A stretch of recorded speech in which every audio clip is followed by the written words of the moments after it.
DLC 1, Ascension. An abandoned Soviet cosmodrome where unholy creations lurk in the shadows, and dark undead experiments run loose. This is the 7th episode of the series. You can check out the previous videos on the channel where I cover all of the World at War and Black Ops maps leading up to Ascension. If you do go on to enjoy today's video, be sure to subscribe, don't forget to leave a like rating by the end, but without further ado, let's get into the Forgotten Secrets, Part 7. November the 5th, 1945. Group 935 is disabandoned. Shortly after, both the United States and the Soviet Union travel to Group 935's former research stations and recover some of their resources. And one of the items the Russians find is Richtofen's diary. As with their US counterparts, the Soviet used this time to hire many former Group 935 scientists. Among them is Dr. Harvey Yuri, who forms the Ascension Group. A whole 10 years then pass by, where we are now in 1955, where two Russian scientists named Dr. Gersch and Yuri begin working at the Ascension facility. Studying Group 935's research, the Ascension Group managed to create two medicinal elixirs, which are PhD Flopper and Stamina. Meanwhile, Gersch begins working on the Thunder Gun, and Yuri, with the assistance of Gersch, begins working on the Gersch device, codenamed Project Mercury. However, due to numerous delays and setbacks, Gersch was forced to transfer Yuri over to rocket research. Convey my sincere gratitude to you for that. But on to business. I am pleased to report that all projects are running smoothly again after recent personnel changes. As I had previously mentioned, Yuri Zavoysky is a brilliant scientist, but he has so far proven incapable of handling Project Mercury, or as you call it, the Gersch device. Due to numerous delays and setbacks, I have sadly been forced to transfer Yuri to the 8K64-A experiments. I have decided that your nephew should take his place, and look forward to working with him directly. Yuri's incident with the Casimir mechanism leaves no doubt in my mind that this is the right decision. The explosion caused the mechanism significant damage. It will take time to remanufacture all of the parts, unless some of them can be salvaged. After being transferred to rocket research, this left Yuri frustrated, complaining that his intellect was wasted in sending a bunch of monkeys into space. Rockets! He transfers me to work on rockets. These experiments require no finesse, no imagination. My intellect is ill-served blasting a bunch of monkeys into the atmosphere. But I can't fight Gersch over this. I was able to hold on to my keys. Some after-hours research. No one else really understands what Project Mercury is capable of. Until then, this lab will have to do. Wait, is it a matryoshka? Is someone at a child? But as Yuri continues his work, a few days later on November the 1st, he discovers an old box full of artifacts recovered from Group 935's abandoned facilities. One of the items that Yuri finds is Richtofen's diary. He reads it, and when he does, he begins hearing the voice of Samantha in his head. Samantha tells Yuri of the ether, Argotha, Element 115. Her voice consumes his mind, driving him insane. And so now, listening to Samantha's orders, he resumes work on the Gersch device. Found the box today. Some Rebenka left his teddy bear in it. A disgusting and filthy toy. Who keeps bringing their child onto this space? Thank God they did not take the diary. The things I've learned about Element 1. I'll have to conduct this research on my own, away from the destructive hands of Gersch. His research into Project Mercury has stalled, but will he be transferred? I doubt it. As long as Project remains on track, his friends I must start small. After witnessing Yuri's increasing erratic behaviour, observing him being hostile towards other scientists and frequently muttering to himself, Gersch attempts to remove him from Ascension entirely. I assure you that our craft will be far superior to whatever the Americans, or should I say, Canadians, are developing. Finally, Project Thunder is nearing completion.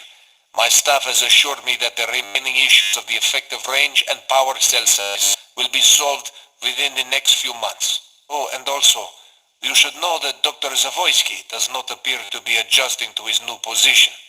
He has been hostile towards the other scientists, at least more than usual, and has frequently been seen muttering to himself. The transition must have been hard for him, but if he does not learn his place soon, I may require another, more competent scientist to replace him. By this time, Yuri had been completely overtaken by Samantha. She told him that he needs to come up with a plan to get rid of Gersch. He's after in my head. Always in my head. I can't find her. I can't. Oh, I can't stop it.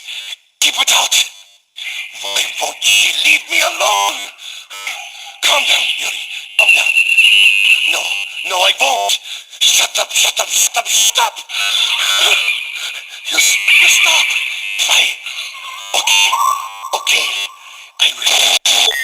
Now under Samantha's influence, Yuri acts upon her plan in order to get rid of Gersch. He tricks him into activating the Gersch device, where a rift is opened, Gersch is absorbed in. This also allows Samantha to travel through, and Yuri is also absorbed and transported to the Pentagon. He is teleported to 5, where he becomes the Pentagon Thief, where his new role was to thwart the survival of the 5 crew. This had better be good, Yuri. The fact that you are even in this lab again is reason enough to have you permanently removed. If you've done anything that will ruin Ned's inspection tomorrow. Do not worry. You will not be disappointed. In fact, I'm sure you won't forget it. But I can't take all the credit. If you will do me the honors.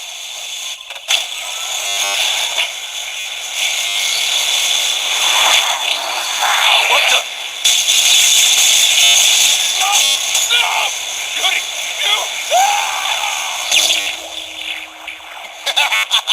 You fat pig! Enjoy your trip! Oh no! No! What have I done?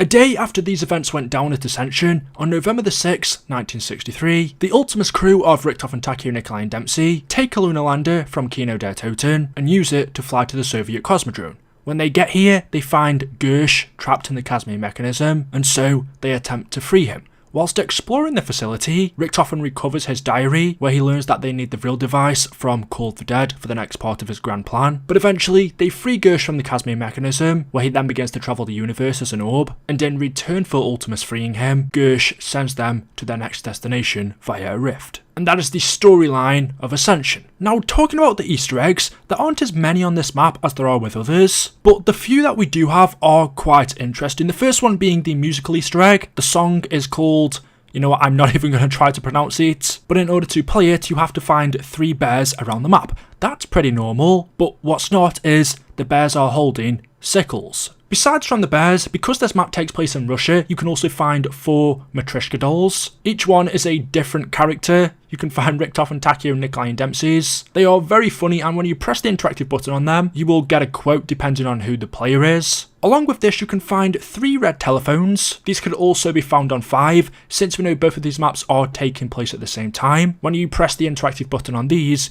you are going to hear the 5 cast. You will hear JFK or one of the other members speaking from within the Pentagon when the zombie outbreak is happening. On the loading screen, you can see there are 3 rockets, but the shadow that forms behind them spells out the number 115. Obviously a reference to Element 115, so that's a cool Easter egg. But speaking of rockets, the one in Ascension that actually takes off when you pack a punch, you can destroy by either using a China Lake or a ray gun. If I'm not wrong, those are the only 2 weapons that are powerful enough to take it down. As I said, as a part of the storyline, both the Russians and the Americans raided former Group 935 bases. They took some of their equipment. One thing that the Americans took was half of one of Group 935's teleporters, and it seems like the Russians took the other half. You can find a piece of the main body in the map. Looking at our characters, you might notice one character stands out more than the others, this being Richtofen. His uniform isn't what he would usually wear. He's wearing kind of a space outfit. And still to this day, we don't know 100% why he's wearing this. We do find a memorandum in Classified from Colonel Sawyer, which says that Richtofen was using both the Americans and the Russians. He was giving the Americans the same information he was giving to the Soviets. We know in return for his information, Richtofen requested a bunch of items from the Americans, but he also had a list of things he wanted from the Russians, and reading this, it says, one of the documents seized details Richtofen's provisions, a list of materials he desired, expressly stipulated in his agreement with the Soviets. A few on this list match the one he delivered to us, however, there are a few unique standouts of interest. one pet monkey, one recording of The Rite of Spring, one cosmonaut spacesuit and one lunar lander, coordinates to be specified, one miniature replica of St. Basil's Cathedral, one egg yolk, and one bottle of Stalin's vodka. So this tells us that Richtofen got the spacesuit that he's wearing in Ascension from the Russians. Not only that, but the lunar lander that he took from Kino to the Ascension base was given to him by the Russians as well. That doesn't tell us why he needed it, what he used it for. That's something we never learn. Because in the Ascension poster, we see Richtofen is missing. Instead, replacing him is Dr. Gersch, that is the bald man. He was fighting alongside Nikolai, Takio and Dempsey whilst Richtofen was off on his own mission doing something else. That mission must have been to do with the cosmonaut suit. I mean, if he's using a cosmonaut suit, then it must have been something in space, something to do with Griffin Station. And then finally, another similarity this map shares with 5 is you can see the mystery box on the TV. Although I wouldn't say it's necessary on this map, unlike 5, because a lot of it takes place outside. And unfortunately, you can see the dead monkeys that the Russians used in the space program. As part of rocket research which Yuri was involved in, the Soviets sent monkeys into space on lunar landers, which is why they are a part of a boss round in the map. They come crashing back down to Earth where they are infected. Either they were injected with 115 when the Russians were experimenting on them, or they were infected in space by the meteors. And so guys, there we go. That is it. That is the Forgotten Secrets of Ascension, Part 7. If you want to see Part 8, the next map, let me know by dropping a like rating. As always, hopefully you have enjoyed. If you have, you know what to do. Make sure you are subscribed. Leave any questions you have in the comment section below, and I will see you in the next video. Until then, goodbye.